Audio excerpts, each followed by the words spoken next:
kad glutēlos muskulīši, vai kad cirkšņa cirksnītī visi brīvs, ka jūs viņu tur izkustināt, ja, tur visi ir gan izstrādāti tas iliopsoas, gan no aizmugures glutēliem, visi, kas to rotatoru gluži rotācijā kaut ko var ierobežot, arī vēl, protams, ko tu rādīji parādi, kad ir tas, ko uzliek šādā te veidā, un un tur vajag aizmugurē, lai galva neliecās apkaļ, varam šādā veidā, bet arī mēs varam mēģināt noliet to kāju lejā, mēs varam arī paši, tā kā aiziet, iestiepjās mazliet, un mēs, viņai būtu jāveic šitā kustība, un es atkal, un pretestību, turam, un izelpā varam aiziet vairāk, ja, šādā te veidā. Ir mazliet iestiepjās, ja. Teorētiski tad tur viss, jā, forši, ja, tas arī vēl viens variants, kas piriformis labi, vai ne, tur iestiep.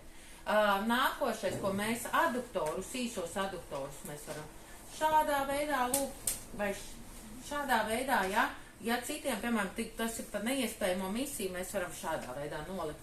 Un te vienkārši viņš iestiepjās, ja? Un lūdzam atkal ar pretestību, lūdzam saliek kāju pretī un iztaisnot. Ja? Šitais ir viens, ja tur neko nejūt, bet ir viņi tādi jūtīgi, tad šitādā veidā mēs varam nolikt to kāju un lūgt, lai viņš tā kā atbrīvo. Pats var ļoti labi mājās saliekt pēdīs kopā, pēdīs vien pret otru, tā kā vadīt. Un vispār šitā ir baigi tāda laba, ja kādam lauž kaut kur, tad var spilventības kādreiz, un šitā vispār saka labi kulēt, kurš šitā baigi, atbrīvot visu iegurnīti ļoti labi, var pats pastiet. Ok, tie ir īsi aduktori, bet ja mēs gribam visu garu, ja viņi ir vēl arī atcerieties, ir tas brēpilongus un, bija aduktors magnus, ja, kas arī te iet pāri. Teorētiski atkal līdzīgi, atkal. Tā kā mēs iestiepām pretējo pusī, teorētiski mums vajadzētu šitien, ja viņš būs saīsināts, viņš teiks, man te, stiepjās. Mēs atkal varam šādā te veidā palūkt, aizturēt elpu un kāju pievilkt klāt un izstiept pēc tam pretēji šādā veidā. Ja, tad gan saīsināt šitie ir īsie, ja, ko mēs varam stiept, un garais ir tādā veidā, arī magnus tas saucās. Tās bija piriformis, es vēl parādīju šitā dibenu. Atkal, kā jau teicu, mēs varam šādā veidā pārlikt pāri. Un, ja cilvēkam jau būs iestieps, mēs lūdzam šitien. Iestiepjās mazliet? Ne? Ir viss kārtībā, ja? Tad mēs lūdzam šitien piefiksējam un pret celīti viņš spiež un izelpā aiziet tālāk. Ok?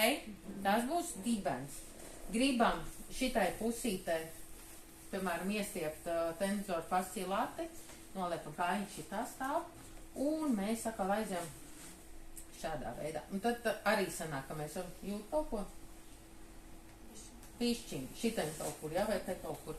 Un tad atkal mēs spiežam atkal kājiņu te pretī pret manīm, un izelpā aiziet. Tās ir tādas dažādas tehnikas, atkal meklējam to opciju, kā mēs varam pastiept dibena muskuli piriformis tos augšējos. Ejam tālāk?